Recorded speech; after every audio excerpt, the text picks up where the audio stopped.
You're here with your boy, Chef Javon. We're here live at the Choir Academy of Harlem, 2005 Madison Avenue, the home of the Boys and Girls Choir of Harlem.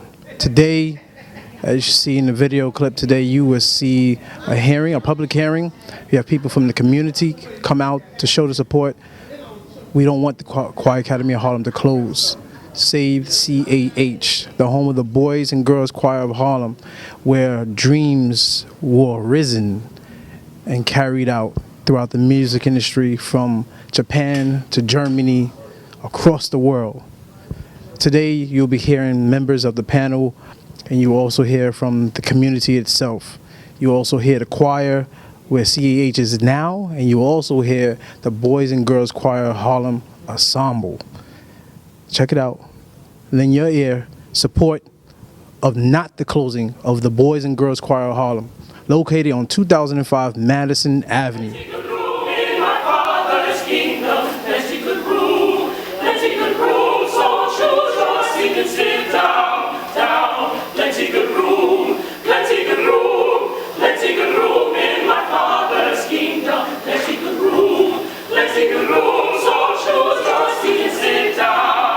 I would not be a backslider. I'll tell you the reason why.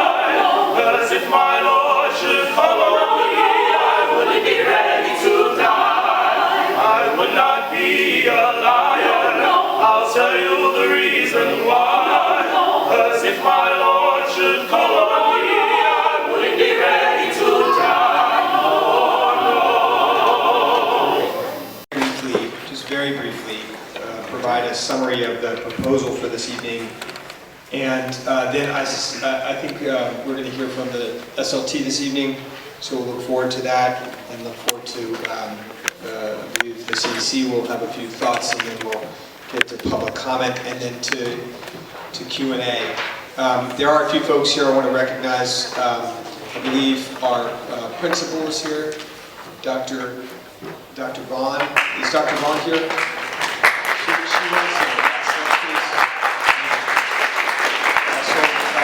We're also joined, in addition to Superintendent Reeves, Anthony Lodico is also here, our high school superintendent from Manhattan. Thank you for being here. And I believe we're also joined by our colleagues from the UFT and CSA who will be providing public comment this evening, so we welcome them as well. Let me start by describing for a moment what tonight is and what it isn't, because I think it's important. And I can tell we're going to hear a lot of spirited and enthusiastic support for choir this evening. But I want to be clear that first on the things that tonight is not. Tonight is not a decision point. Tonight is not when the Chancellor and the Panel for Education Policy decide whether this school will phase out or not. That happens at Brooklyn Tech High School on March 11th at 6 p.m. We hope many of you will join. But a lot happens between tonight and March 11th. And much of that is informed by what we hear this evening. So tonight is not a decision point. Tonight is also not a debate. It's not a moment at which the superintendent or the network leader or I sit here and try to convince anyone that they are wrong or that we are right. We are here to answer your questions. We are here to present a set of facts that we see that are of very deep concern to us and that we need to confront, that we are asked to confront. It is our job to confront those trends that we see. So we'll be explaining those things, but we're not here to convince anyone that they are wrong or that we are right. So that's what tonight is not. Let me talk for a minute about what tonight is. Tonight is a hearing. It is a moment in time where we continue our engagement that has happened over the last several months. We are here to hear the voices of folks in this room who care deeply about the school. We celebrate that there will be many of those this evening, and look forward to hearing from students, who I think are well represented this evening, and I think we'll be hearing their voices and their song this evening, so we look forward to that. We'll be hearing from parents, community members, elected officials who have history with the school and who have been well served by the school. And I can tell from the spirit in the room that there will be enthusiastic support for choir. So we look forward to that. It's important for us to hear those voices, those opinions, and important because we will take those back into our decision-making process as we move forward toward the March 11th panel meeting in our conversations with the Chancellor and my colleagues and the Superintendent and the network leader and others as we move toward a moment where we need to confirm our thinking and make a decision of what we will propose to the panel for their action.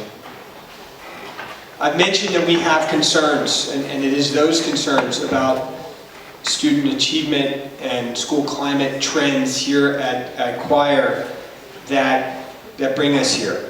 We have concerns about the safety of the school, the extent to which, as we look at and gather data from the school, from teachers who work here and who have committed so much of their lives to the work here at Choir, from parents and students about whether this is a safe place to come to school, whether it's a safe place to work, whether it is a place that challenges them. We are concerned about the trends we see in the survey data as reported on our progress report. We are concerned about some of the trends in student achievement. And we're going to talk about those this evening, about how the school is performing relative, not to every school in New York City, right, but in an apples to apples comparison. This school compared to 39 other peer schools across the city that receive the same funding and serve a student body that is most like this. We have concerns. We have concerns at the middle school level about math and English proficiency and growth relative to those other schools, and we have concerns about performance at the high school level as well. And so we'll talk about those and explain those. We'll talk about some of the enrollment trends that we see, where we have seen a decline in enrollment here at the high school level, where students are in a citywide high school choice process voting with their feet and choosing other schools, whether they are coming into the school in 9th grade or continuing on for middle school. Over half the families who attend middle school here are deciding to enroll in high school somewhere else. So these are a sample of our concerns, and we're here tonight to listen and to gather feedback from the important people in this room and to take that feedback and back into our process to make sure that we are making the best recommendation that we can to the Chancellor and to the Panel for Education Policy. Let me share just a few other technical notes, and then, Melissa, I think we'll hear from the SLT or the CEC as you see fit. As I mentioned, again, we're here to discuss the proposed phase-out of Choir. Choir is located here in the M501 building at 2005 Madison Avenue. Serves students in grades 6th through 12th grade. The school admits students through a screened and audition admissions process as part of the middle school choice process and the citywide high school admissions process. It is co-located here in the M501 building with the Harlem Children's Zone Promise Academy 2 and a high school level alternative learning center. On January 18, 2013, the department published proposals to phase out Choir based on its long-standing, based on the student performance trends that I've summarized. In a separate impact statement, the department has also proposed to open and co-locate a new district high school, as well as grades K through 4 of Democracy Prep Harlem Charter School in this building beginning in September. These proposals, the new school proposals, will be discussed at a separate joint public hearing on March 18. If approved, the new district high school would offer a unique and rigorous academic program that will, we expect, to prepare students for post-secondary education and work. And that would be a school, if approved, that would admit students to the citywide high school admissions process through a limited on-screen admissions method with priority given to students here in Manhattan. I want to comment very briefly about the implications for the existing Choir Academy if this proposal is approved. So again, if approved, Choir will no longer admit new 6th or new 9th grade students after the conclusion of this school year. Next year, the school would serve grades 7 and 8, and then 10 through 12, and the following year would serve the 8th grade and then the 11th and 12th grade. So students currently enrolled would have an entitlement to stay at the school during its phase out. Those students would also have are invited to apply to other higher performing schools here in the district or across the city, and application materials will be made available to families, again, if this proposal stands and if the panel for education policy proceeds with a vote. Current 8th grade students are already participating in the high school choice process, and so they would articulate to a high school through that, through the city's standing citywide high school application process. Okay, Melissa, I think that covers it. Again, thank you for being here. Thank you for your thoughtful input this evening. We look forward to my time here. I have served under the following principles. John Treadwell, 1993 to 2001. John King, 2002 to 2003. 2 interims, Mr. Spence and Miss Marino, for 30 days. Dolores Brown, 2004 to 2005. Rosa Smith Norman, July 2005 to December 2006. Ashanti Shimarenga, 2006 to November 2008. Dr. A. Ellen Paris, November 2009 to December 2011. Interim Ms. A. Passard, 30 days. Presently, February 2012 to now, Dr. Melissa Vaughn.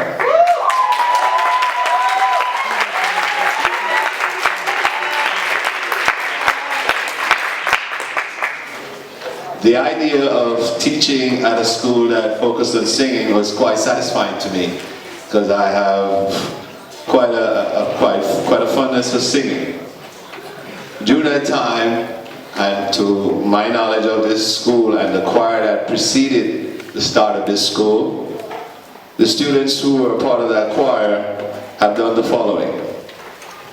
They did the soundtrack for the movie Glory, the soundtrack for the Jungle Fever, and the soundtrack for Malcolm X. That's right, that's right. They have also had their own record label, which they produced several albums, particularly inspirational songs, Christmas songs, and the like. They have also worked with recording artists, and I'll just name a few. Brian McKnight, Eric Benet, and most recently, Sir Paul McCarthy. All right. The music became the carrot in this school. If you ever watched a rehearsal, we would have 250 boys in the gym, A similar number on the third floor by where Mr. Fuentes' room is, and everybody was in full uniform. And they would practice for approximately 4 hours. Competition among the students to be chosen in the 50 was very, very tough. I'm looking at some alumni now and they're all looking at me crazy. And they know exactly what I'm talking about. There was no let up. That's right. We have had students who have left here and done exceptionally well, and I'm just going to name one in particular. There was a young man who was trying his best all the time to be a part of the 50 members of the major performing choir, and he could not get in.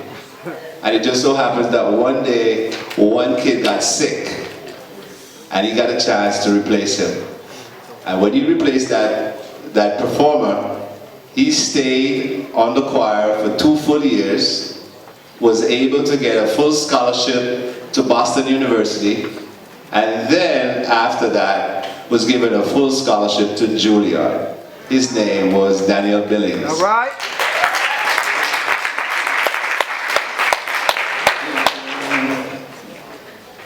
And he also went on to, he's now on the operatic circuit.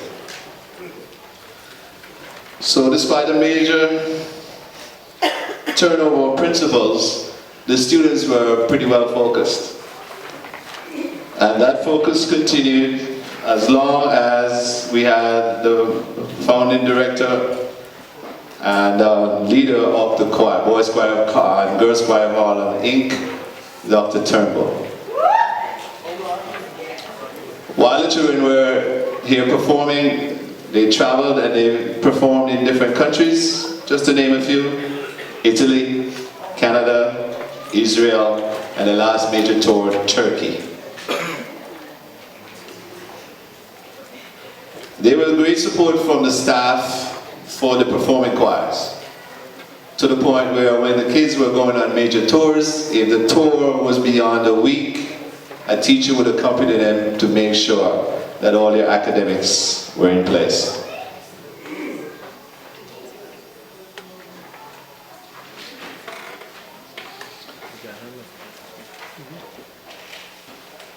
Everything was fine until the Boys Choir and Girls Choir of Harlem, Inc. were told in 48 hours to vacate the premises. This they had to do in compliance with the memorandum of understanding between themselves and the Board of Ed, and they were housed in a church nearby. Shortly after that occurrence, the founding director of the Boys Choir of Harlem, Dr. Turnbull, suffered a stroke and died in the year 2007.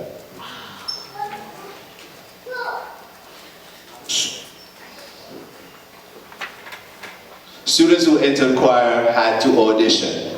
Not only did they have to audition, but the parents were interviewed. We were very, very selective as to who we would take into this institution at that time, and this process went on for quite a bit. However, after the death of Dr. Turnbull, the audition process seemed to have disappeared. And then we were getting students over the counter. They weren't being auditioned, they had no interest in music, they were just sent here.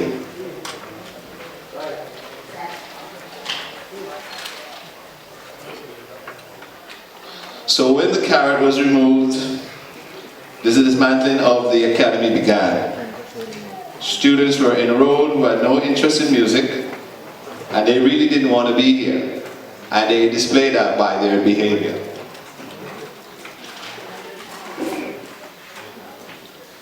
The fall of 2010 was extremely significant for us as an academy, as we started the school year without an ELA teacher for the middle school. That created a major problem in terms of how we were going to be perceived, because every year with the new rating system, You're judged based on your ELA scores and your math scores in the middle school, as well as your region scores, your graduation rates, and your cohort, which to me was a word that to this day I really do not personally like that word, because what it really means is that if a group of kids come in the 9th grade and a kid in the 9th grade fails a class, he has to try to make that class up somewhere else. But he's moved on to the 10th grade classes, irrespective of how many classes he has already failed. So we didn't get an ELA teacher until 4 weeks before the ELA exam. And that same year, the December of 2011, Dr. ALumni was removed. We had a period where for 30 days we were taken care of by Ms. Broussard. And then February of 2012, Dr. Melissa Vaughn was placed in the school. And she came and looked at the situation and made her evaluation and decided that the school needed to have majors for everyone. So every child in the school from that point on had to audition for an area, whether it be dance, chorus, instrument, or arts.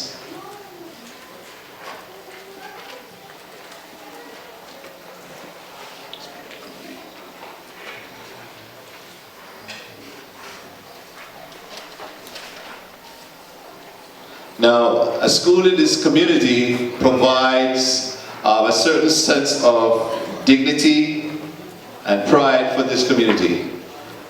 By removing a school like Choir Academy out of the community, you are telling these children here, the 400 or 500 children that are presently here, that now you will have to find a new place where you can find that same stability that you had. Not only are you saying that, but you're also saying that you may have to travel very far to go and find this. And just my interaction with some of my alumni who I have not seen for, I refuse to age myself, but for a very long time, just the camaraderie that I saw for a couple of minutes let me know that what we did in terms of preparing young people for citizenship meant something. And it's still working, they're still contributing, we are good citizens, they contribute well, and to take that away from us, I think would be a major disservice.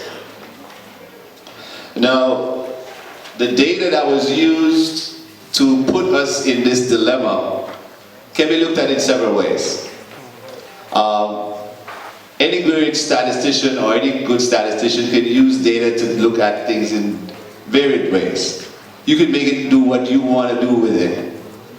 And I'm imploring the powers that be to re-examine the data. Re-examine the fact that you're measuring us on situations that was beyond our control. When I say beyond our control, we're talking about a middle school that did not have an ELA teacher. You graded them. I'm African American male, I'm 33 years old. I'm a Harlemite.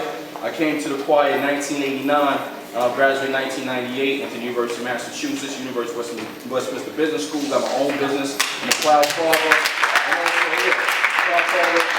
and also my husband. Let me get straight to the point. Why can't the parents and teachers, students rate the administration of the DOE?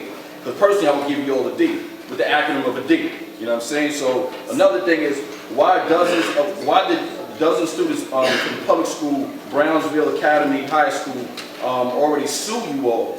Which is this article came out on New York One this morning, and actually they're keeping that school because you're one of the intertwined the charter school and the public school. They actually won that case. So should the Choir Academy sue you all to keep the school? As a true Harlemite, for 44 years, as a former PA president here at Choir Academy, I'm proud of this school. You see where they've come from. The DOE dealt with data, they dealt with facts. Facts. During the 2010 through 2011 PEP meeting, the same year Choir received a B, Promise Academy received a D. Same building, one school went up, the other went down. But it was stated, we believe Promise can do better. What about Choir? All right. You talk about security. You got to smile because you was at that meeting. I'll show you. We talk about security. By bypassing the screening process, you allow anyone to come into the school. Would you do the same thing to LaGuardia High School? What about Choir? We talk about Choir is this, Choir is that, and we're not asking you to change your mind out of the goodness of your heart. But look at your own data. Look at your own facts and make a decision which is right. This principal, some students don't even know her, alumni don't even know her, but heard of the report and the testament of the students and the staff here and believe in her. Give this principal a chance. Give this school a chance. And I guarantee you that based on your own data, the same way you believe Promise can do better, Choir can do better.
academic institutions of higher learning, and in quality arts institutions.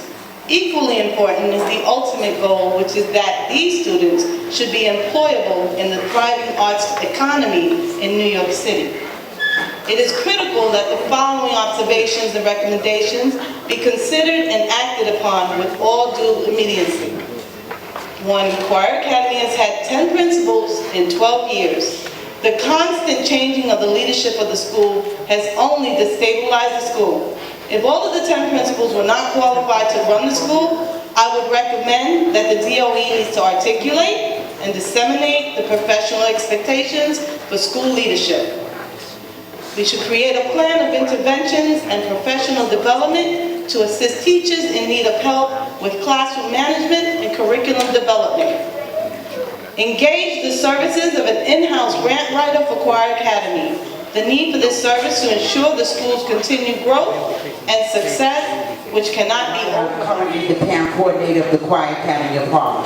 I have listened to speakers, our parents, and Mr. Charlton. I have served under those principles that we're talking about. I've listened to CSA, Ms. Bath, and Mr. Bryant so eloquently. I am appalled that this is happening to us again.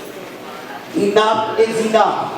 Choir has been through enough. The staff has been through enough. The students has been through enough.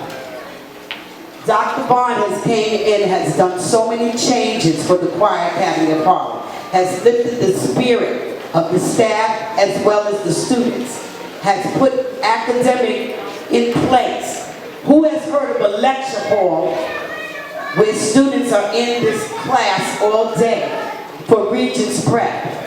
One of the things that I admire mostly about what happened and almost kissed the ground is that we were given the opportunity to have summer school back in our own building. I do not. My name is Sean Stevens. I came to Choir Academy of 89, graduated from, can you hear me? Okay. Good evening to the panel, good evening to the community. Thank you for coming out. My name is Sean Stevens. I joined Choir just before Chuck in 1988, graduated in 1998. Like Mr. Charlton said, we were all on soundtrack. We could say our names in movies. We all went to Friends, Puerto Rico, Bahamas because of Dr. Turner. From what I'm hearing from these kids, their Dr. V was our Dr. T. So if she's the spark to them, give her the vehicle she needs to get them to be the next doctors, the next lawyers, the next presidents, the CEOs of faith. I am a former staff member here at the school. I came here in 1997 and I retired in 2011. I'm also someone from the community. I live right here. The location where the school is the first 10 years of my life until the City of New York declared eminent domain to build the school. I just want to say to my colleagues and to the students, you're not support of not the closing of the Boys and Girls Choir.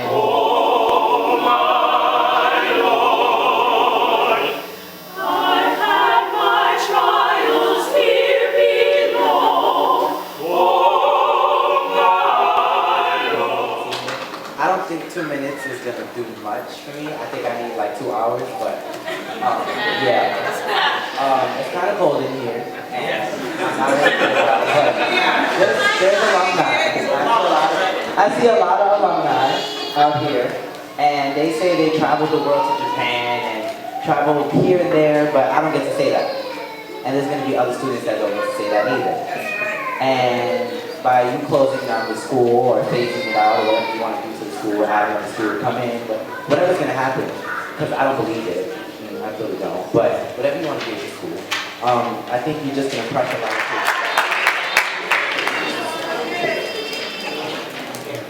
kids. Good evening, everyone. I would like to first thank the community for coming out, alumni, and distinguished panel members. My name is Joffrey Hutto, aka Chef Javon.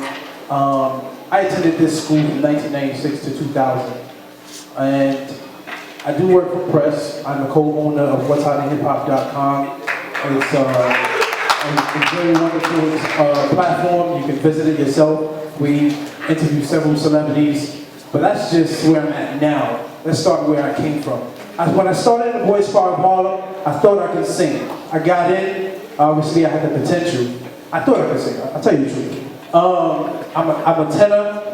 When I got in the choir, I was so inspired to play the piano. I saw a young man, I never gave him, I don't know if he's here, a young man named Kevin Miller. Kevin Miller. This young man can play orchestra on the piano. I was so inspired to learn to play the piano in the 9th grade. After learning piano and trying to get into the class because 9th graders wasn't, that class wasn't offered, I pursued my music career, not just the music entertainment business, throughout the years of high school. I've done so many things in the entertainment business that the average CEO of a record label hasn't done. I've been stage managers, I've been publicists, A&Rs, Bad Boy Entertainment, Fat Talent Records, whatshotandhiphop.com. I work for several companies. I just want to say that from where Choir Academy has come and to where it's going now, I don't like where it's going now. Choir Academy has been an inspiration and has been a dream taker and a vehicle, a voyager for many, many people of my generation and generations to come. A lot of people still want to audition for this school. This school has a legacy. I thank you so much for hearing us out. I ask that you strongly reconsider your decision and support the dream. Thank you.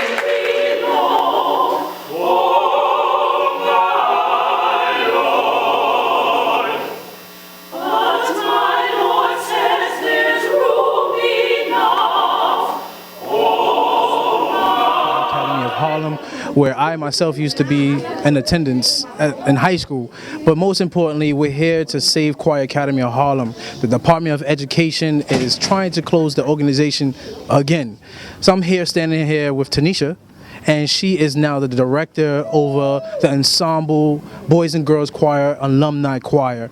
Tanisha, can you tell us why you're here and what do you plan to do today? I'm here to save my school. This is important. This is the one place that taught me how to be a woman, and it taught me how to be accountable for my actions and for what I stand for, what I believe in. So that I'm here to help this place stay open so that more young women, more young men can have the opportunity that I had. What age and what grade did you start attending the school? I started attending the school. I was 14 years old and in the 9th grade, and I graduated 2003. And I'm just here to make sure that these kids' voices are heard.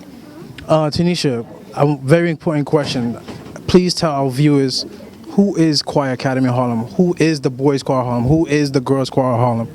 Well, the Choir Academy of Harlem is the home. Let's take a room in my Father's kingdom. Let's take a room. Let's take a room. So choose your seat and sit down, down. Let's take a room. Let's take a room. Let's take a room in my Father's kingdom. Let's take a room. Let's take a room. So choose your seat and sit down. I would not be a backslider.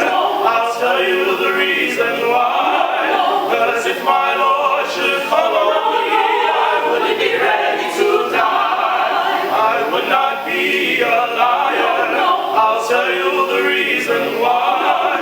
'Cause if my Lord should come on me, I wouldn't be ready to die. Oh no. Oh, heaven so high and I so low. Oh my Lord, I've had my trials here below. Oh my Lord, but my Lord says there's room enough. Oh my Lord, there's room for you, there's room for me. Oh my Lord, let's take a room, let's take a room.